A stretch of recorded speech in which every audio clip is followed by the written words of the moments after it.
Shalom, ni kuwa gatanu tariki ya 2 ukwezi kwa gatandatu 2023.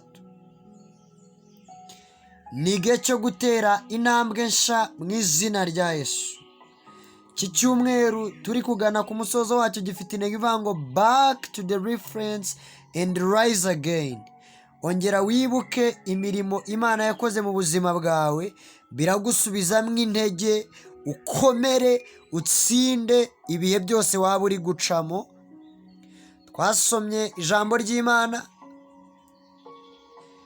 twashyizeho hano, wanakurikira, wamanuka hepfo wabona intego y'iki cyumweru gisoza ku kwezi kwa gatanu tuvuyemo.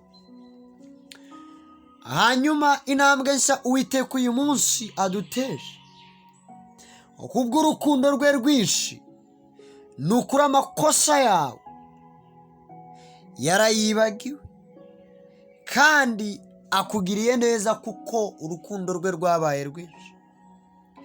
Rwandiko rwandikiwe Abaheburayo igice cya 10 umurongo wa 17.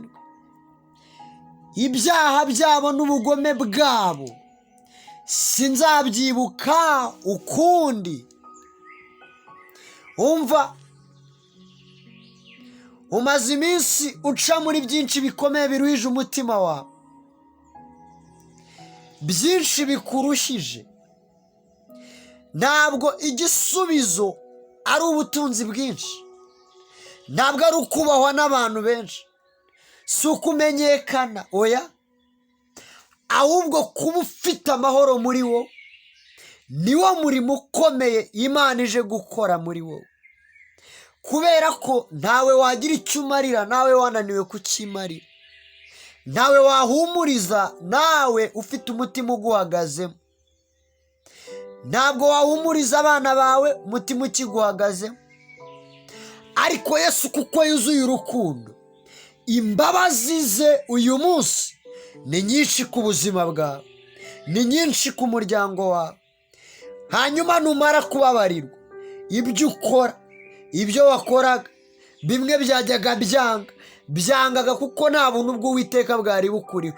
Ariko nyuma yo kubabarirwa, abatakwemeraga bagiye kukwemera kuko Uwiteka aguhaye umutima mushya.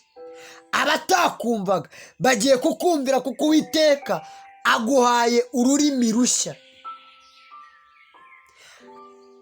Abatifuzaga kugirana umubano nawe bagiye kwifuza kuvugana nawe kuko ubuntu bw'Uwiteka bukujeho, igikundiro cye kikujeho, kandi aguhaye ubwenge. Ugiye kujya utanga inama z'umumaro. Komeza uce bugufi, usenge, wegere Imana kuko Uwiteka ubuntu bwinshi ashyize ku buzima bwawe bugeze no kuri bene so. Mwami Imana ikomeye, ndagushimye kubw'uyu munsi, kubw'ineza yawe mu buzima bwa mwene data. Ni ukuri muteze intambwe, mugeze aho watakwigeza, aho umutima we uzagera ukaruhuka, ahindura ibiganiro, ye kujya akomeza avuga inkuru z'ibibi gusa arizo yibuka, ahubwo hindura aya mateka. Urakoze kuremya ibishya. Ibi byari bimaze igihe bimurambyeho, urabihinduye mu izina rya Yesu Kristo, amen.